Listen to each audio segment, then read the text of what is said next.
42 kilometre ಓಡುವ ಒಂದು marathon ಬಗ್ಗೆ ನಾವೆಲ್ಲ ಒಂದು ಸ್ವಲ್ಪ ಕಲ್ಪನೆ ಮಾಡ್ಕೊಳ್ಳೋಣ.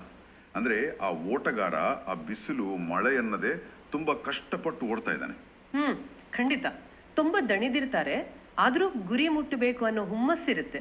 ಹೌದು, ಅದೇ ಇನ್ನೇನು ಫಿನಿಶ್ ಲೈನ್ ಹತ್ರ ಬಂತು, ಇಷ್ಟು ದಿನದ ಕಷ್ಟಕ್ಕೆ ಪ್ರತಿಫಲ ಸಿಕ್ತು ಅಂತ ನಿಟ್ಟುಸಿರು ಬಿಡುವಾಗ ದಿಢೀರಂತ ಆಯೋಜಕರು ಬಂದು ಆ ಫಿನಿಶ್ ಲೈನ್ನ ಇನ್ನೊಂದು 10 ಕಿಲೋಮೀಟರ್ ಮುಂದಕ್ಕೆ ಜರುಗಿಸಿದ್ರೆ ಹೇಗಿರುತ್ತೆ? ಅರೆ, ಅದು ತುಂಬಾ ಹತಾಶೆ ತರಿಸುವಂಥದ್ದು. ಆಯಾಸ ಮತ್ತೆ ಕೋಪ ಎರಡೂ ಒಟ್ಟಿಗೆ ಬರುತ್ತೆ. ಎಕ್ಸಾಕ್ಟ್ಲಿ. ನಮ್ಮ ಇಂದಿನ ಈ ಡೀಪ್ ಡೈವ್ನಲ್ಲಿ ನಾವು ಚರ್ಚೆ ಮಾಡ್ತಿರೋ ವಿಷಯ ಕೂಡ ಒಂಥರ ಇದೇ ಥರದ ಪರಿಸ್ಥಿತಿನೇ ವಿವರಿಸುತ್ತೆ. ಆದರೆ ಇಲ್ಲಿ ಓಡೋರು ಕ್ರೀಡಾಪಟುಗಳಲ್ಲ, ಬದಲಾಗಿ ತಮ್ಮ ಇಡೀ ಜೀವನ ದುಡಿದು ನಿವೃತ್ತರಾಗಿರೋ ಹಿರಿಯ ನಾಗರಿಕರು. ನಿಜ. ಮತ್ತು ಆ ಫಿನಿಶ್ ಲೈನ್ ಬೇರೇನೂ ಅಲ್ಲ, ಅವರಿಗೆ ಶಾಸನಬದ್ಧವಾಗಿ ಅಂದ್ರೆ ಲೀಗಲ್ ಆಗಿ ಸಿಗಬೇಕಾದ ಅವರದೇ ಪಿಂಚಣಿ ಹಣ. ಹೌದಲ್ವಾ? ಮತ್ತೆ ಆ ಗೆರೆನ ಮುಂದಕ್ಕೆ ತಳ್ತಾ ಇರೋ ಆಯೋಜಕರು ಬೇರೆ ಯಾರೂ ಅಲ್ಲ, ಅದೇ EPFO ಇಲಾಖೆ. ಇವತ್ತಿನ ಸಂವಾದದಲ್ಲಿ ನಾವು ಆಗಸ್ಟ್ 18, 2026ರಲ್ಲಿ ಲೋಕಸಭಾ ಸಂಸದರಾದ NK ಪ್ರೇಮಚಂದ್ರನ್ ಅವರು ಪ್ರಧಾನಮಂತ್ರಿಯವರಿಗೆ ಬರೆದಿರೋ ಒಂದು ಮಹತ್ವದ ಪತ್ರದ ಆಳವನ್ನು ಅರಿಯಲಿದ್ದೀವಿ. ಹೌದು, ಈ ಪತ್ರ ಮುಖ್ಯವಾಗಿ EPS 95 ಯೋಜನೆಯಡಿ ಹೆಚ್ಚಿನ ವೇತನದ ಮೇಲಿನ ಪಿಂಚಣಿ ಪಡೆಯೋಕೆ ಕಾಯ್ತಿರೋ ಸಾವಿರಾರು ನಿವೃತ್ತ ನೌಕರರ ಹೋರಾಟದ ಬಗ್ಗೆ ಬೆಳಕು ಚೆಲ್ಲುತ್ತೆ. ಅಂದ್ರೆ ಈ ಪೆನ್ಷನ್ ಆನ್ ಹೈಯರ್ ವೇಜಸ್ ಅಂತ ಏನ್ ಹೇಳ್ತೀವಿ, ಆ ವಿಚಾರ. ಖಂಡಿತ. ಈ ಮ್ಯಾರಥಾನ್ ಹೋಲಿಕೆ ಇಂದಿನ ವಿಷಯಕ್ಕೆ ತುಂಬಾ ಕರಾರುವಾಗಿ ಒಪ್ಪುತ್ತೆ. ನಾವಿಂದು ಕೇವಲ ಒಂದು ಸರ್ಕಾರಿ ಪತ್ರದ ಬಗ್ಗೆ ಅಥವಾ ಯಾವುದೋ ಕೋರ್ಟ್ ಆದೇಶದ ಬಗ್ಗೆ ಮಾತ್ರ ಮಾತಾಡ್ತಿಲ್ಲ. ಮತ್ತೆ ದಶಕಗಳ ಕಾಲ ಈ ದೇಶದ ಆರ್ಥಿಕತೆಗೆ ಬೆನ್ನೆಲುಬಾಗಿ ದುಡಿದ ನೌಕರರು ತಮ್ಮ ಇಳಿವಯಸ್ಸಿನಲ್ಲಿ ಒಂದು ಘನತೆಯಿಂದ ಬದುಕುವ ಹಕ್ಕಿನ ಬಗ್ಗೆ ಮಾತಾಡ್ತಿದ್ದೀವಿ. ನಿಜ, ಅದು ತುಂಬಾ ಮುಖ್ಯ. ಈ EPS 95 ಅಂದ್ರೆ 1995ರ ಉದ್ಯೋಗಿಗಳ ಪಿಂಚಣಿ ಯೋಜನೆ. ಈ ಯೋಜನೆಯಡಿ ನೌಕರರು ತಮ್ಮ ವಾಸ್ತವಿಕ ಹೆಚ್ಚಿನ ವೇತನದ ಆಧಾರದ ಮೇಲೆ ಪಿಂಚಣಿ ಪಡೆಯೋಕೆ ಅರ್ಹರು ಅಂತ ಸುಪ್ರೀಂ ಕೋರ್ಟ್ ಆಲ್ರೆಡಿ ಕ್ಲಿಯರ್ ಮಾಡಿದೆ. ಅರೆ, ಸುಪ್ರೀಂ ಕೋರ್ಟ್ ಕ್ಲಿಯರ್ ಮಾಡಿದ ಮೇಲೂ ಪ್ರಾಬ್ಲಮ್ ಇದೆಯಾ? ಅದೇ ವಿಪರ್ಯಾಸ ಗೊತ್ತಾ? ನ್ಯಾಯಾಲಯಗಳು ಸ್ಪಷ್ಟಪಡಿಸಿದ್ರು, ಆಡಳಿತಾತ್ಮಕ ಅಡೆತಡೆಗರ ಮೂಲಕ ಅವರಿಗೆ ನ್ಯಾಯನ ನಿರಾಕರಿಸಲಾಗ್ತಿದೆ. ಇದೇ ಆ ಪತ್ರದ ಹಿಂದಿಲೋ ಮುಖ್ಯ ಕಳಕಳಿ. ಸರಿ, ಇದನ್ನು ಸ್ವಲ್ಪ ಬಿಡಿಸಿ ನೋಡೋಣ. ನೇರವಾಗಿ ಪತ್ರದ ಒಳಗೆ ಹೋಗೋ ಮುನ್ನ ನನ್ಗೊಂದಷ್ಟು ಬೇಸಿಕ್ ಪ್ರಶ್ನೆಗಳಿವೆ. ಈ ವಿನಾಯಿತಿ ಪಡೆದ ಸಂಸ್ಥೆಗಳು ಅಂದ್ರೆ ಎಕ್ಸೆಂಪ್ಟೆಡ್ ಎಸ್ಟಾಬ್ಲಿಷ್ಮೆಂಟ್ಸ್ ಅಂತ ಪತ್ರದಲ್ಲಿ ಹೇಳಿದಾರಲ್ಲ, ಅಂದ್ರೆ ಏನು? ಹೇಳ್ತೀನಿ. ಯಾಕಂದ್ರೆ ಪತ್ರದಲ್ಲಿ ಮುಖ್ಯವಾಗಿ ಪ್ರಸ್ತಾಪ ಆಗಿರೋದು EPFO ಜನವರಿ 18, 2025ರಲ್ಲಿ ಹೊರಡಿಸಿದ ಒಂದು ಸುತ್ತೋಲೆ ಬಗ್ಗೆ. ಈ ಸುತ್ತೋಲೆ ನಿರ್ದಿಷ್ಟವಾಗಿ ಈ ವಿನಾಯಿತಿ ಪಡೆದ ಸಂಸ್ಥೆಗಳ ನೌಕರರಿಗೆ ಪಿಂಚಣಿನ ರಿಜೆಕ್ಟ್ ಮಾಡ್ತಿದೆ. ಇವರೆಲ್ಲರೂ EPFO ಕೆಳಗಡೆ ಬರೋರೆ ಅಲ್ವಾ? ಹೌದು. ಮತ್ತೆ ಯಾಕೆ ಇವರನ್ನು ಮಾತ್ರ ಪ್ರತ್ಯೇಕವಾಗಿ ನೋಡ್ತಿದ್ದಾರೆ? ಆ ಸಂಸ್ಥೆಗಳ ಕಾರ್ಯವಿಧಾನ ಹೇಗೆ ಕೆಲಸ ಮಾಡುತ್ತೆ? ಇದು ತುಂಬಾ ಮುಖ್ಯವಾದ ಪ್ರಶ್ನೆ. ವ್ಯವಸ್ಥೆ ಹೇಗೆ ಕೆಲಸ ಮಾಡುತ್ತೆ ಅಂತ ನಾವು ಮೊದಲು ಅರ್ಥ ಮಾಡ್ಕೋಬೇಕು. ಇಲ್ಲೇನಂದ್ರೆ, ಕೆಲವು ದೊಡ್ಡ ಕಂಪನಿಗಳು ಅಥವಾ ಸಾರ್ವಜನಿಕ ವಲಯದ ಉದ್ಯಮಗಳಿರ್ತಾವಲ್ಲ. ಅಂದ್ರೆ ನೌಕರರ ಮತ್ತು ಕಂಪನಿಯ ದೇಣಿಗೆ ನೇರವಾಗಿ EPFO ಬ್ಯಾಂಕ್ ಖಾತೆಗೆ ಹೋಗಲ್ವಾ? ಇಲ್ಲ, ಅದು ಆ ಕಂಪನಿನೇ ಸ್ಥಾಪಿಸಿದ ಟ್ರಸ್ಟ್ನಲ್ಲಿ ಜಮೆ ಆಗತ್ತೆ. ಆದ್ರೆ ಅವರು EPFO ರೂಪಿಸಿದ ಶಾಸನಬದ್ಧ ನಿಯಮಗಳನ್ನೇ ಫಾಲೋ ಮಾಡಲೇಬೇಕು. ಓಕೆ. ಇನ್ನು ಪಿಂಚಣಿ ನಿಧಿಯ ವಿಚಾರಕ್ಕೆ ಬಂದ್ರೆ, ಈ ಟ್ರಸ್ಟ್ಗಳು ನೌಕರರ ವೇತನದ ಒಂದು ನಿಗದಿತ ಭಾಗನ EPFOಗೆ ಟ್ರಾನ್ಸ್ಫರ್ ಮಾಡ್ತವೆ. ಅರ್ಥ ಆಯ್ತು. ಇದನ್ನ ಒಂದು ಉದಾಹರಣೆ ಇಟ್ಕೊಂಡು ನೋಡೋಣ. ಅಂದ್ರೆ ಇದೊಂಥರ ಫ್ರಾಂಚೈಸಿ ಹೋಟೆಲ್ ಇದ್ದಂಗೆ ಅಲ್ವಾ? ಫ್ರಾಂಚೈಸಿ ಹೋಟೆಲ್ ಹೇಗೆ ಅಂದ್ರೆ ಮುಖ್ಯ ಕಚೇರಿ ಇರುತ್ತೆ, ಬ್ರ್ಯಾಂಡ್ ಅವ್ರದೇ, ನಿಯಮಗಳು ಅವ್ರದೇ, ಆದ್ರೆ ಊಟನ ತಯಾರಿಸಿ ಬಡಿಸೋದು ಅಲ್ಲಿನ ಲೋಕಲ್ ಮ್ಯಾನೇಜರ್. ಹೌದು, ಎಕ್ಸಾಕ್ಟ್ಲಿ ಅದೇ ತರ. ಈಗೇನಾಗಿದೆ ಅಂದ್ರೆ, ಸುಪ್ರೀಂ ಕೋರ್ಟ್ ಅನ್ನೋ ಅತಿ ದೊಡ್ಡ ಅಧಿಕಾರ ಕೇಂದ್ರ ಗ್ರಾಹಕರಿಗೆ ಹೊಸ ಮೆನುವಿನ ಪ್ರಕಾರ ಊಟ ಕೊಡಿ ಅಂತ ಆರ್ಡರ್ ಮಾಡಿದೆ. ಆದರೆ EPFO ಅನ್ನೋ ಆಡಳಿತ ಕೇಂದ್ರ ಆ ಜನವರಿ 2025ರ ಸುತ್ತೋಲೆನ ಮುಂದಿಟ್ಕೊಂಡು ಆ ವಿನಾಯಿತಿ ಪಡೆದ ಸಂಸ್ಥೆಗಳ ಹಳೆಯ ರೆಕಾರ್ಡ್ಸ್ನ ಅಂದ್ರೆ ಹಳೆಯ ಟ್ರಸ್ಟ್ ನಿಯಮಗಳನ್ನು ನೆಪ ಮಾಡಿಕೊಂಡು ಹೊಸ ಊಟ ಕೊಡಲ್ಲ ಅಂತಿದೆ. ಕರೆಕ್ಟ್. ನಿಮ್ಮ ಹಳೆ ಫ್ರಾಂಚೈಸಿ ಅಗ್ರಿಮೆಂಟ್ನಲ್ಲಿ ಈ ಊಟ ಇರಲಿಲ್ಲ, ಹಾಗಾಗಿ ಈಗಲೂ ಕೊಡೋಕೆ ಬರಲ್ಲ ಅಂತ ವಾದ ಮಾಡ್ತಿದಾರಲ್ವೇ? ನಿಮ್ಮ ಈ ಫ್ರಾಂಚೈಸಿ ಹೋಟೆಲ್ ಹೋಲಿಕೆ ಇದೆಯಲ್ಲ, ಅದು ಅತ್ಯುತ್ತಮವಾಗಿದೆ.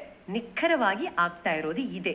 ಐತಿಹಾಸಿಕವಾಗಿ ನೋಡಿದ್ರೆ ಪಿಂಚಣಿ ಯೋಜನೆಗೆ ಒಂದು ವೇತನ ಮಿತಿ ಇತ್ತು, ಅಂದ್ರೆ ಸೀಲಿಂಗ್ ಲಿಮಿಟ್. ಹೌದು. ಮೊದಲು 5,000 ರೂಪಾಯಿ ಇತ್ತು, ಆಮೇಲೆ 6,500, ಆಮೇಲೆ 15,000 ರೂಪಾಯಿ ಆಯ್ತು. ಈ ವಿನಾಯಿತಿ ಪಡೆದ ಟ್ರಸ್ಟ್ಗಳು ಅಂದು ಚಾಲ್ತಿಯಲ್ಲಿದ್ದ ಮಿತಿಗೆ ಅನುಗುಣವಾಗಿ ತಮ್ಮದೇ ಆದ ನಿಯಮಗಳನ್ನ ಮಾಡಿಕೊಂಡಿದ್ವು. ಮತ್ತೆ ಆ ಮಿತಿಯವರೆಗಿನ ವೇತನದ ಮೇಲೆ ಮಾತ್ರ ಪಿಂಚಣಿ ನಿಧಿಗೆ ಹಣ ವರ್ಗಾವಣೆ ಮಾಡ್ತಿದ್ವು. ಸರಿ. ಆದ್ರೆ ಇಲ್ಲಿನ ಕುತೂಹಲಕಾರಿ ಸಂಗತಿ ಏನಂದ್ರೆ ವಾಸ್ತವಿಕ ವೇತನದ ಮೇಲೆ ಪಿಂಚಣಿ ಪಡೆಯೋಕೆ ಅವಕಾಶ ಇದೆ ಅಂತ ಕಾನೂನು ಮತ್ತು ನ್ಯಾಯಾಲಯಗಳು ಸ್ಪಷ್ಟಪಡಿಸಿದ ಮೇಲೆ ಆ ಹಳೆಯ ನಿಯಮಗಳು ಅಪ್ರಸ್ತುತ ಆಗತ್ತೆ. ಹೌದಲ್ವಾ? ತೋಟ್ ಹೇಳಿದ ಮೇಲೆ ಹಳೆ ರೂಲ್ಸ್ ನಡೆಯಲ್ಲ. ಆದರೂ ಕೂಡ EPFO ಆ ಜಾನ್ವರಿ 2025ರ ಸುತ್ತೋಲೆ ಮೂಲಕ ನಿಮ್ಮ ಟ್ರಸ್ಟ್ ನಿಯಮಗಳಲ್ಲಿ ಅಂದು ಆ ಅವಕಾಶ ಇರಲಿಲ್ಲ, ಆದ್ರಿಂದ ಇಂದು ನೀವು ಹೆಚ್ಚಿನ ಪಿಂಚಣಿಗೆ ಅರ್ಹರಲ್ಲ ಅನ್ನೋ ವಾದನ ಮುಂದಿಡ್ತಾ ಇದೆ. ಇದು ನೇರವಾಗಿ ನ್ಯಾಯಾಲಯದ ಆದೇಶಗಳಿಗೆ ವಿರುದ್ಧವಾಗಿದೆ. ಒಂದು ನಿಮಿಷ, ನಾನಿಲ್ಲಿ ಸ್ವಲ್ಪ ವಿರುದ್ಧವಾಗಿ ಯೋಚನಿಸ್ತೀನಿ.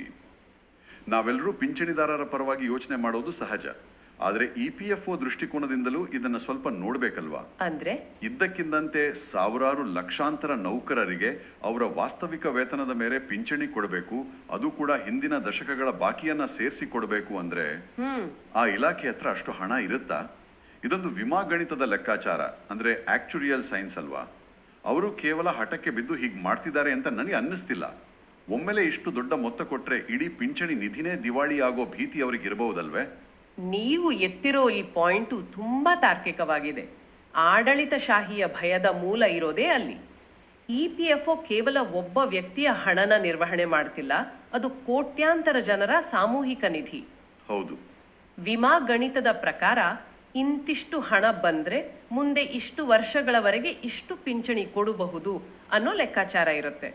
ಹೆಚ್ಚಿನ ವೇತನದ ಮೇಲೆ ಪಿಂಚಣಿ ಕೊಡಬೇಕು ಅಂದ್ರೆ ನೌಕರರ ಪ್ರಾವಿಡೆಂಟ್ ಫಂಡ್ ಅಕೌಂಟಿಂದ ದೊಡ್ಡ ಮೊತ್ತದ ಹಣನ ಬಡ್ಡಿ ಸಮೇತವಾಗಿ ಪಿಂಚಣಿ ನಿಧಿಗೆ ಟ್ರಾನ್ಸ್ಫರ್ ಮಾಡಬೇಕಾಗತ್ತೆ. ಓಹೋ, ಇದು ಆಡಳಿತಾತ್ಮಕವಾಗಿ ಮತ್ತೆ ಆರ್ಥಿಕವಾಗಿ ಒಂದು ಬೃಹತ್ ಸವಾಲ್ ತಾನೆ? ಖಂಡಿತ. ಅದರ ಜೊತೆಗೆ ಆ ವಿನಾಯಿತಿ ಪಡೆದ ಸಂಸ್ಥೆಗಳ ದಶಕಗಳ ಹಿಂದಿನ ದಾಖಲೆಗಳು ಇರ್ತಾವಲ್ಲ, ಅಂದ್ರೆ 1995ರ ಕಾಲದ ಪೇಪರ್ ರೆಕಾರ್ಡ್ಸ್ ಅಥವಾ ಹಳೆ ಫ್ಲಾಪಿ ಡಿಸ್ಕ್ಗಳಲ್ಲಿ ಇರೋ ಮಾಹಿತಿನ ಇವತ್ತಿನ EPFO ಸರ್ವರ್ಗಳ ಜೊತೆ ಹೊಂದಾಣಿಕೆ ಮಾಡೋದು ತಾಂತ್ರಿಕವಾಗಿಯೂ ಅತಿ ದೊಡ್ಡ ತಲೆನೋವು.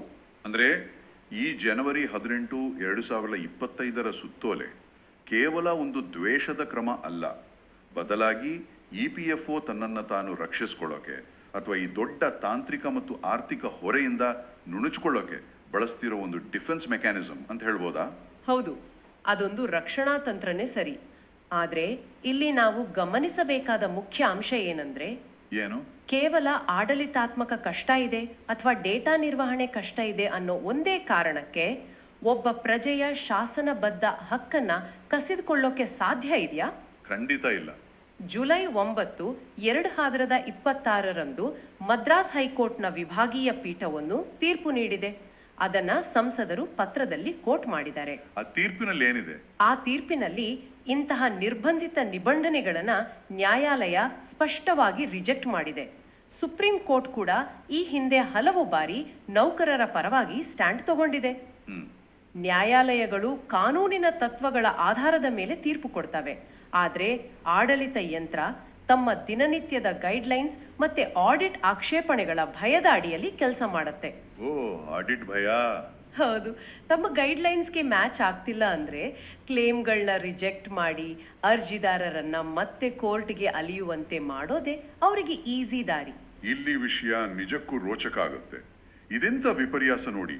ಸುಪ್ರೀಂ ಕೋರ್ಟ್ ಆದೇಶ ಇದ್ರೂ ಯಾವುದೋ ಲೆವೆಲ್ನ ಅಧಿಕಾರಿಯೊಬ್ರು ತಮಗೆ ಆಡಿಟ್ ಪ್ರಶ್ನೆ ಬರಬಹುದು ಅನ್ನೋ ಭಯದಿಂದ ಅರ್ಜಿ ರಿಜೆಕ್ಟ್ ಮಾಡ್ತಾರೆ. ಹೌದು, ಆದ್ರೆ ಇದ್ರ ಪರಿಣಾಮ ಎದುರಿಸ್ತಿರೋರು ಯಾರು? 75-80 ವರ್ಷ ವಯಸ್ಸಿನ ವೃದ್ಧರು. ನಿಜ. ಈ ವಯಸ್ಸಿನಲ್ಲಿ ಅವರು ಆಸ್ಪತ್ರೆಗೆ ಹೋಗ್ಬೇಕಾ, ಮೊಮ್ಮಕ್ಕಳ ಜೊತೆ ಟೈಮ್ ಸ್ಪೆಂಡ್ ಮಾಡಬೇಕಾ, ಅಥವಾ ತಾವು ಕಟ್ಟಿದ ಹಣದ ಹಕ್ಕಿಗಾಗಿ ವಕೀಲರ ಕಚೇರಿಗಳ ಮೆಟ್ಲು ಹತ್ತಬೇಕಾ?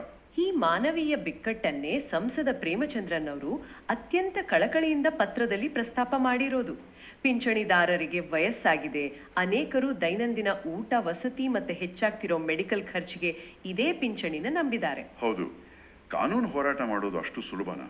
ಅದಕ್ಕೆ ದುಡ್ಡು ಬೇಕು, ಓಡಾಡೋ ಶಕ್ತಿ ಬೇಕು, ಎಲ್ಲದಕ್ಕಿಂತ ಹೆಚ್ಚಾಗಿ ಟೈಮ್ ಬೇಕು. ಎಕ್ಸಾಕ್ಟ್ಲಿ. ನಮ್ಮ ವ್ಯವಸ್ಥೆಯಲ್ಲಿ ಒಂದು ಕೇಸ್ ಮುಗಿಯೋಕೆ ದಶಕಗಳೇ ಬೇಕಾಗುತ್ತೆ. ಈ ಹಿರಿಯ ನಾಗರಿಕರಿಗೆ ಕಾಯೋಕೆ ಅಷ್ಟು ಟೈಮ್ ಎಲ್ಲಿದೆ ಹೇಳಿ? ಇವರ ಪಾಲಿಗೆ ವಿಳಂಬವಾದ ನ್ಯಾಯ ಅಂದ್ರೆ ನ್ಯಾಯನ ನಿರಾಕರಿಸಿದಾಗೆ ಅಲ್ವಾ? ಖಂಡಿತ. ಸರಿ, ಇಲ್ಲಿವರೆಗೆ ನಮಗೆ ಸಮಸ್ಯೆಯ ಆಳ ಮತ್ತೆ ಎರಡು ಬದಿಯ ವಾದಗಳು ಅರ್ಥ ಆಯಿತು. EPFOಗೆ ತನ್ನದೇ ಆದ ಆಡಳಿತ ಸವಾಲುಗಳಿವೆ, ಮತ್ತೆ ನಿವೃತ್ತ ನೌಕರರಿಗೆ ತಮ್ಮ ಹಕ್ಕುಗಳ ಜೊತೆಗೆ ಸಮಯದ ಅಭಾವ ಇದೆ. ಆದ್ರೆ ಇದಕ್ಕೆ ಪರಿಹಾರ ಏನು? ಸಂಸದರ ಪತ್ರ ಬರೀ ದೂರುಗಳ ಪಟ್ಟಿನ ಅಥವಾ ಅದರಲ್ಲಿ ಏನಾದರೂ ನಿರ್ದಿಷ್ಟವಾದ ಪರಿಹಾರ ಸೂಚಿಸಿದಾರಾ? ಖಂಡಿತ ಪರಿಹಾರ ಇದೆ. ಪತ್ರದಲ್ಲಿ 5 ಅಂಶಗಳ ಕ್ರಿಯಾ ಯೋಜನೆ ಬಗ್ಗೆ ಹೇಳಿದ್ದಾರೆ. ಓ, 5 ಪಾಯಿಂಟ್ ಆಕ್ಷನ್ ಪ್ಲಾನ್.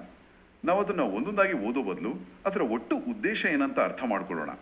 ಆ 5 ಅಂಶಗಳು ಮೂಲತಃ ಏನನ್ನ ಅಚೀವ್ ಮಾಡೋಕೆ ಹೊರಟಿವೆ? ಆ 5 ಅಂಶಗಳನ್ನು ನಾವು ಸೂಕ್ಷ್ಮವಾಗಿ ನೋಡಿದ್ರೆ ಅವುಗಳ ಮುಖ್ಯ ಉದ್ದೇಶ ವ್ಯವಸ್ಥೆಯನ್ನ ನ್ಯಾಯಾಂಗದ ಹೋರಾಟದಿಂದ ಆಡಳಿತಾತ್ಮಕ ಪರಿಹಾರದ ಕಡೆಗೆ ತರೋದು. ಅಂದ್ರೆ ಕೋರ್ಟಿಂದ ಆಚೆ ಬಗೆಹರಿಸೋದು. ಹೌದು. ಮೊದಲನೇ ಅಂಶದಲ್ಲಿ ಅವರು ಹೇಳೋದು ಇದನ್ನೇ. ಸುಪ್ರೀಂ ಕೋರ್ಟ್ ಮತ್ತೆ ಹೈಕೋರ್ಟ್ಗಳು ಆಲ್ರೆಡಿ ಸೆಟಲ್ ಮಾಡಿರೋ ಕೇಸ್ಗಳಲ್ಲಿ EPFO ಮತ್ತೆ ಮೇಲ್ಮನವಿ ಅಂದ್ರೆ ಅಪೀಲ್ ಹಾಕೋದನ್ನ ನಿಲ್ಲಿಸಬೇಕು. ಸರಿ. ಒಂದು ವಿಷಯ ಲೀಗಲ್ ಆಗಿ ಸೆಟಲ್ ಆದ್ಮೇಲೆ ಅದೇ ವಿಷಯನ ಇಟ್ಕೊಂಡು ಸಾವಿರಾರು ಜನರ ವಿರುದ್ಧ ಬೇರೆಯಾಗಿ ಕೋರ್ಟ್ನಲ್ಲಿ ಫೈಟ್ ಮಾಡೋದನ್ನ ನಿಲ್ಲಿಸಿ ಇರೋ ವಿವಾದಗಳನ್ನ ಪರಿಶೀಲಿಸಿ ಕ್ಲೋಸ್ ಮಾಡಿ ಅಂತ ಅವರು ಹೇಳ್ತಿದ್ದಾರೆ. ಒಂದು ನಿಮಿಷ. ಅವರು ಹಾಗೆ ಅಪೀಲ್ ಹಾಕೋದನ್ನೇ ನಿಲ್ಲಿಸಿದ್ರೆ ಸರ್ಕಾರಿ ಬೊಕ್ಕಸಕ್ಕೆ ದೊಡ್ಡ ಹೊರೆ ಆಗಲ್ವಾ? ಪ್ರತಿ ಕೇಸ್ನಲ್ಲೂ ಅವರು ಸೋಲನ್ನು ಒಪ್ಕೊಂಡ್ರೆ ಯಾರು ಬೇಕಾದರೂ ಅಪ್ಲಿಕೇಶನ್ ಹಾಕ್ಬೋದಲ್ಲ? ಇಲ್ಲಿ ಸೋಲು ಗೆಲುವಿನ ಪ್ರಶ್ನೆನೇ ಇಲ್ಲ. ಇದು ಕಾರ್ಮಿಕರ ಸ್ವಂತ ಹಣ.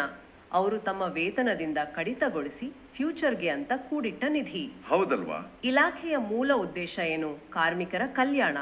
ಅದು ಲಾಭ ನಷ್ಟ ಲೆಕ್ಕ ಹಾಕೋ ಪ್ರೈವೇಟ್ ಕಾರ್ಪೊರೇಟ್ ಕಂಪನಿ ಅಲ್ಲ. ಕಾನೂನು ಸ್ಪಷ್ಟವಾಗಿರುವಾಗಲೂ ಉದ್ದೇಶಪೂರ್ವಕವಾಗಿ ಅಪೀಲ್ ಹೋಗ್ತಾ ಇದ್ರೆ ಏನಾಗುತ್ತೆ? ಟೈಮ್ ವೇಸ್ಟ್ ಆಗುತ್ತೆ. ಹೌದು. ಜೊತೆಗೆ ಇಲಾಖೆಗೂ ಲಾಯರ್ ಫೀಸು, ಕೋರ್ಟ್ ಖರ್ಚು ಅಂತ ಕೋಟ್ಯಾಂತರ ರೂಪಾಯಿ ವೇಸ್ಟ್ ಆಗುತ್ತೆ. ಕೋರ್ಟ್ಗಳ ಅಮೂಲ್ಯ ಸಮಯ ಕೂಡ ಹಾಳಾಗುತ್ತೆ. ಖಂಡಿತ. ಇದೆಲ್ಲದರ ಬದಲು ಆ ಹಣನ ಅರ್ಹ ಫಲಾನುಭವಿಗಳಿಗೆ ಕೊಡೋದೇ ಹೆಚ್ಚು ಪ್ರಾಯೋಗಿಕ ಮತ್ತೆ ಮಾನವೀಯ ಮಾರ್ಗ ಅಂತ ಸಂಸದರು ಪ್ರತಿಪಾದಿಸ್ತಿದ್ದಾರೆ. ಇದು ನನಗೂ ಅರ್ಥ ಆಗ್ತಿದೆ. ಇನ್ನು ಅವರು ಆ ಜನವರಿ 2025 ಸುತ್ತೋಲೆ ಬಗ್ಗೆನೂ ಒಂದು ಪರಿಹಾರ ಸೂಚಿಸಿದ್ದಾರೆ ಅಲ್ವಾ? ಹೌದು.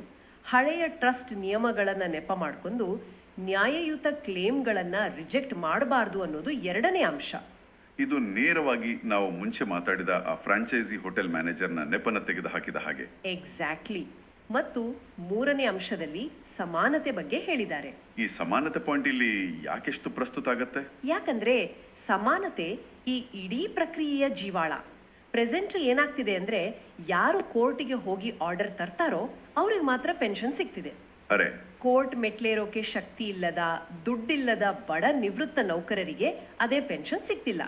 ಇದು ನಮ್ಮ ಸಂವಿಧಾನದ ಆಶಯಕ್ಕೆ ವಿರುದ್ಧ ಅಲ್ವಾ? ಹೌದೇ. ಒಂದೇ ತರ ಕೆಲಸ ಮಾಡೋದವ್ರಿಗೆ ಒಂದೇ ನ್ಯಾಯ ಇರಬೇಕು. ಹೌದು. ಒಂದೇ ತರಹದ ಸರ್ವಿಸ್, ಒಂದೇ ಅರ್ಹತೆ ಇರೋ ಎಲ್ಲರಿಗೂ ಯಾವುದೇ ತಾರತಮ್ಯ ಇಲ್ಲದೆ ಏಕರೂಪವಾಗಿ ಮತ್ತೆ ಪಾರದರ್ಶಕವಾಗಿ ಯೋಜನೆ ಜಾರಿಯಾಗಬೇಕು. ಅದಕ್ಕಾಗಿಯೇ ಅವರು ತಮ್ಮ 4ನೇ ಅಂಶದಲ್ಲಿ ಪಿಂಚಣಿದಾರರ ವಯಸ್ಸನ್ನ ಕನ್ಸಿಡರ್ ಮಾಡಿ ಕ್ಲೇಮ್ಗಳನ್ನ ಆದಷ್ಟು ಬೇಗ ಅಂದ್ರೆ ತ್ವರಿತವಾಗಿ ವಿಲೇವಾರಿ ಮಾಡಬೇಕು ಅಂತ ಒತ್ತಾಯ ಮಾಡಿದ್ದಾರೆ. ಮತ್ತೆ ಆ 5ನೇ ಅಂಶ ಬಹುಶಃ ಇದು ಇಡೀ ಪ್ರಾಬ್ಲಮ್ನ ಸಾಲ್ವ್ ಮಾಡೋ ಕೀಲಿಕೈ ಅನ್ಸುತ್ತೆ. ವೃದ್ಧರನ್ನ ದೀರ್ಘಕಾಲದ ವ್ಯಾಜ್ಯಗಳಿಗೆ ತಳ್ಳೋ ಬದಲು ಆಡಳಿತಾತ್ಮಕ ಮಟ್ಟದಲ್ಲೇ ಕೇಸ್ಗಳನ್ನ ಬಗೆಹರಿಸೋಕೆ ಸೂಕ್ತ ವ್ಯವಸ್ಥೆ ಮಾಡೋದು. ಇದು ಯಾಕೆ ಇಷ್ಟು ಇಂಪಾರ್ಟೆಂಟ್? ಕೋರ್ಟ್ ಮೂಲಕವೇ ಎಲ್ಲ ತೀರ್ಮಾನ ಆಗಲಿ ಅಂತ ಬಿಟ್ರೆ ಆಗೋ ನಷ್ಟ ಆದ್ರೂ ಏನು? ಕೋರ್ಟ್ ಮೂಲಕವೇ ಎಲ್ಲ ಆಗಬೇಕು ಅಂದ್ರೆ ಅದು ಒಂದು ರೀತಿಯಲ್ಲಿ ಆಡಳಿತ ಯಂತ್ರದ ವೈಫಲ್ಯನ ತೋರಿಸುತ್ತೆ. ಆಡಳಿತಾತ್ಮಕ ಇತ್ಯರ್ಥ ಅನ್ನೋದು ನೇರವಾಗಿ ಜನರ ಬಳಿಗೆ ಹೋಗೋ ಮಾರ್ಗ. ಹೌದು. ನ್ಯಾಯಾಲಯ ಅಂದ್ರೆ ಅಲ್ಲಿ ಮತ್ತೆ ಡಾಕ್ಯುಮೆಂಟ್ಸ್ ವೆರಿಫಿಕೇಶನ್, ಡೇಟ್ಸ್ಗಾಗಿ ಕಾಯೋದು, ವಾದ ವಿವಾದ ಎಲ್ಲವೂ ಇರುತ್ತೆ. ಆದ್ರೆ ಆಡಳಿತಾತ್ಮಕವಾಗಿ ಒಂದು ಪಾಲಿಸಿ ಡಿಸಿಷನ್ ತಗೊಂಡ್ರೆ ಏನಾಗುತ್ತೆ? ಕೇವಲ ಒಂದೇ ಒಂದು ಆದೇಶದ ಮೂಲಕ ಇಡೀ ದೇಶದ ಲಕ್ಷಾಂತರ ಅರ್ಹ ಪಿಂಚಣಿದಾರರ ಅಕೌಂಟ್ಗೆ ಅವರ ಹಕ್ಕಿನ ಹಣ ಜಮೆ ಆಗತ್ತೆ. ವಾವ್, ಇದು ತುಂಬಾ ಎಫೆಕ್ಟಿವ್. ಇದಕ್ಕಾಗಿ ಇಲಾಖೆಯ ಒಳಗೆ ಒಂದು ಸಪರೇಟ್ ವಿಂಗ್ ಓಪನ್ ಮಾಡಿ ಫೈಲ್ಗಳನ್ನು ಫಾಸ್ಟ್ ಆಗಿ ಚೆಕ್ ಮಾಡಿ ಲೆಕ್ಕಾಚಾರ ಮುಗಿಸಿ ಪಿಂಚಣಿ ಕೊಡೋದು ಅಸಾಧ್ಯವಾದ ಕೆಲಸ ಏನಲ್ಲ. ಇಚ್ಛಾಶಕ್ತಿ ಇದ್ರೆ ಈ ತಾಂತ್ರಿಕ ಅಡೆತಡೆಗಳನ್ನ ಸುಲಭವಾಗಿ ಸಾಲ್ವ್ ಮಾಡಬಹುದು. ನೀವು ಹೇಳ್ತಿರೋದು 100% ಸತ್ಯ. ನಾವು ಯಾವುದೇ ಹೊಸ ಟೆಕ್ನಾಲಜಿನ ತಂದ್ರೂ ಅದು ಮನುಷ್ಯನ ಕಲ್ಯಾಣಕ್ಕಾಗಿ ಇರ್ಬೇಕೆ ಹೊರತು ಮನುಷ್ಯನನ್ನ ಸಂಕಷ್ಟಕ್ಕೆ ದೂಡೋಕೆ ಅಲ್ಲ. ಖಂಡಿತ. EPFO ಡೇಟಾ ಮ್ಯಾಚ್ ಮಾಡಕ್ಕೆ ಕಷ್ಟ ಆಗ್ತಿದೆ ಅನ್ನೋ ಒಂದೇ ರೀಸನ್ಗೆ 80 ವರ್ಷದ ವೃದ್ಧ ತನ್ನ ಊಟದ ಹಣನ ಕಳ್ಕೊಳ್ಬಾರ್ದು. ಹೌದು. ಇದು ವ್ಯವಸ್ಥೆಯ ಸಂವೇದನಾಶೀಲತೆ ಅಂದ್ರೆ ಸೆನ್ಸಿಟಿವಿಟಿ ಪ್ರಶ್ನೆ. ಸಂಸ್ಥೆಯ ಲೀಗಲ್ ಮತ್ತೆ ಆರ್ಥಿಕ ಹಿತಾಸಕ್ತಿಗಳನ್ನ ಕಾಪಾಡೋದು ಎಷ್ಟು ಮುಖ್ಯನೋ ಅದನ್ನ ಮಾನವೀಯ ದೃಷ್ಟಿಕೋನದಿಂದ ನೋಡೋದು ಕೂಡ ಅಷ್ಟೇ ಮುಖ್ಯ. ನಿಜ. ಸಂಸದರ ಪತ್ರದ ಕೊನೆಯ ಸಾಲುಗಳು ಕೂಡ ಇದೇ ಫೀಲಿಂಗ್ನ ಎಕೋ ಮಾಡ್ತವೆ. ದೇಶದ ಕಾರ್ಯಪಡೆಗೆ ದಶಕಗಳ ಕಾಲ ಕಾಂಟ್ರಿಬ್ಯೂಟ್ ಮಾಡಿ ಈಗ ಘನತೆಯ ಬದುಕಿಗಾಗಿ ಪಿಂಚಣಿಯೇ ನಂಬಿರೋ ಸಾವಿರಾರು ಹಿರಿಯ ನಾಗರಿಕರಿಗೆ ಬೇಗ ಪರಿಹಾರ ಒದಗಿಸಿದ್ರೆ ದೊಡ್ಡ ನೆಮ್ಮದಿ ಸಿಗತ್ತೆ ಅಂತ ಅವರು ಪ್ರಧಾನಿಯಲ್ಲಿ ಮನವಿ ಮಾಡಿದ್ದಾರೆ. ಇದು ರಾಜಕೀಯ ನಿಲುವಲ್ಲ, ಇದೊಂದು ಶುದ್ಧ ಮಾನವೀಯ ಕಳಕಳಿ. ಖಂಡಿತ. ಮತ್ತೆ ಈ ಚರ್ಚೆ ಕೇವಲ ಈಗ ನಿವೃತ್ತರಾಗಿರುವ ಹಿರಿಯ ನಾಗರಿಕರಿಗೆ ಮಾತ್ರ ಸೀಮಿತ ಅಲ್ಲ. ನಾವಿಲ್ಲಿ ಇದನ್ನ ಯಾಕಿಷ್ಟು ಸೀರಿಯಸ್ ಆಗಿ ತಗೋಬೇಕು ಅಂದ್ರೆ, ನಾವೆಲ್ಲರೂ ಒಂದಲ್ಲ ಒಂದಿನ ಆ ವಯಸ್ಸಿಗೆ ತಲುಪಲೇಬೇಕು ತಾನೇ. ಹೌದು, ಇವತ್ತು ಯೌವನದಲ್ಲಿರೋ ನಾವೆಲ್ಲರೂ ನಾಳೆ ರಿಟೈರ್ ಆಗ್ತೀವಿ. ನಮ್ಮ ಫ್ಯೂಚರ್ನ ಕಾಪಾಡೋಕೆ ಅಂತ ನಾವಿವತ್ತು ಕಟ್ತಾ ಇರೋ ವ್ಯವಸ್ಥೆಗಳು ನಾವು ವಯಸ್ಸಾದಾಗ ನಮಗೆ ರಕ್ಷಣೆ ಕೊಡುವಷ್ಟು ಭದ್ರವಾಗಿರಬೇಕು, ಮತ್ತೆ ಅದರಲ್ಲಿ ಕರುಣೆ ಕೂಡ ಇರಬೇಕು. ಎಕ್ಸಾಕ್ಟ್ಲಿ. ಕೇವಲ ಕಾಗದದ ಮೇಲಿನ ಕಾನೂನುಗಳಾದ್ರೆ ಸಾಲದು. ಇಲ್ಲದಿದ್ರೆ ಇವತ್ತು ಆ ವೃದ್ಧರು ಪಡ್ತಿರೋ ಪಾಡನ್ನೇ ನಾವು ನಾಳೆ ಪಡಬೇಕಾಗತ್ತೆ. ನಿಖರವಾಗಿ ಹೇಳಿದ್ರಿ. ನಾವು ಕಟ್ಟೋ ಸಂಸ್ಥೆಗಳು ನಮಗೆ ಆಸರೆ ಆಗಬೇಕೇ ಹೊರತು ನಾವೇ ಆ ಸಂಸ್ಥೆಗಳ ವಿರುದ್ಧ ನಮ್ಮ ಹಕ್ಕುಗಳಿಗಾಗಿ ಬೀದಿಲ್ ನಿಂತು ಹೋರಾಡೋ ಥರ ಆಗಬಾರ್ದು. EPFOನಂತಹ ಸಂಸ್ಥೆಗಳು ಬೆಳೆದಿರೋದೇ ಕಾರ್ಮಿಕರ ಬೆವರಿನಿಂದ ಅನ್ನೋದನ್ನ ಆಡಳಿತ ಯಂತ್ರ ಮರಿಬಾರದು. ಕಾಲಕ್ಕೆ ತಕ್ಕಂತೆ ಕಾನೂನಿನ ಇಂಟರ್ಪ್ರಿಟೇಷನ್ಸ್ ಬದಲಾಗಬಹುದು, ಆರ್ಥಿಕ ಸವಾಲುಗಳು ಬರಬಹುದು. ಆದ್ರೆ ನ್ಯಾಯ ಒದಗಿಸೋ ಮೂಲ ಉದ್ದೇಶ ಮತ್ತೆ ಮಾನವೀಯತೆ ಎಂದಿಗೂ ಬದಲಾಗಬಾರದು. ಇವತ್ತಿನ ಈ ಅರ್ಥಪೂರ್ಣ ಸಂವಾದನ ಮುಗಿಸೋ ಮುನ್ನ ನಾವು ಸ್ಟಾರ್ಟಿಂಗ್ ನಲ್ಲಿ ಮಾತಾಡಿದ ಆ ಮ್ಯಾರಥಾನ್ ಓಟಗಾರನ ಮತ್ತೊಮ್ಮೆ ನೆನೆಸ್ಕೊಳ್ಳೋಣ. ಹೌದು, ಕೋರ್ಟ್ಗಳು ಆ ಓಟಗಾರನಿಗೆ ನೀನ್ ಗುರಿ ಮುಟ್ಟಿದೀಯಾ, ಇದೇ ನಿನ್ನ ಫಿನಿಶ್ ಲೈನ್ ಅಂತ ಆಲ್ರೆಡಿ ಹೇಳಿಯಾಗಿದೆ. ಆದ್ರೂ ಆಯೋಜಕರು ಆ ಗೆರೆನ ಮುಂದಕ್ಕೆ ತಳ್ತಾನೇ ಇದ್ದಾರೆ. ಈ ಹಿನ್ನೆಲೆಯಲ್ಲಿ ನೋಡಿದಾಗ ನಮ್ಮನ್ನ ಆಳೋ ವ್ಯವಸ್ಥೆ ಬಗ್ಗೆ ಒಂದು ಆಳವಾದ ಪ್ರಶ್ನೆ ಮೂಡುತ್ತೆ. ಯಾವ ಪ್ರಶ್ನೆ? ದೇಶದ ಅತ್ಯುನ್ನತ ನ್ಯಾಯಾಲಯಗಳು ಸತ್ಯಾಸತ್ಯತೆನ ಪರಿಶೀಲನೆ ಮಾಡಿ ಒಂದು ಸ್ಪಷ್ಟ ತೀರ್ಪನ್ನ ಕೊಟ್ಟ ಮೇಲೂ ಕೇವಲ ಒಂದು ಇಲಾಖೆಯ ಆಡಳಿತಾತ್ಮಕ ಸುತ್ತೋಲೆ ಆ ತೀರ್ಪನ್ನ ತಡೆಯಬಲ್ಲದು ಅಂದ್ರೆ, ಸಾಮಾನ್ಯ ಮನುಷ್ಯನ ಫಿನಿಶ್ ಲೈನ್ ಅನ್ನ ಮತ್ತೆ ಮತ್ತೆ ಮುಂದಕ್ಕೆ ತಳ್ಳಬಲ್ಲದು ಅಂದ್ರೆ, ಪ್ರಜಾಪ್ರಭುತ್ವದಲ್ಲಿ ನಿಜವಾದ ಅಧಿಕಾರ ಯಾರ ಕೈಯಲ್ಲಿದೆ? ಇದೊಂದು ತುಂಬಾ ಗಂಭೀರವಾದ ವಿಚಾರ. ನ್ಯಾಯದ ತ್ರಾಸು ಹಿಡಿದಿರೋ ನ್ಯಾಯಾಲಯಗಳ ಬಳಿ ಇದೆಯಾ, ಅಥವಾ ಕಡತಗಳಲ್ಲಿ ಹುದುಗಿರೋ ಕಾಗದದ ನಿಯಮಗಳನ್ನ ಹಿಡ್ಕೊಂಡು ಕೂತಿರೋ ಆಡಳಿತಶಾಹಿಯ ಬಳಿ ಇದೆಯಾ? ಈ ಪ್ರಶ್ನೆ ನಿಜಕ್ಕೂ ಕಾಡುತ್ತೆ ಅಲ್ವಾ? ಇದರ ಮಟ್ಟಿಗೆ ನಾವೆಲ್ಲರೂ ಸ್ವಲ್ಪ ಯೋಚಿಸಬೇಕಾಗಿದೆ. ಮುಂದಿನ ಡೀಪ್ ಡೈವ್ನಲ್ಲಿ ಮತ್ತೊಂದು ರೋಚಕ ವಿಷಯದೊಂದಿಗೆ ಭೇಟಿ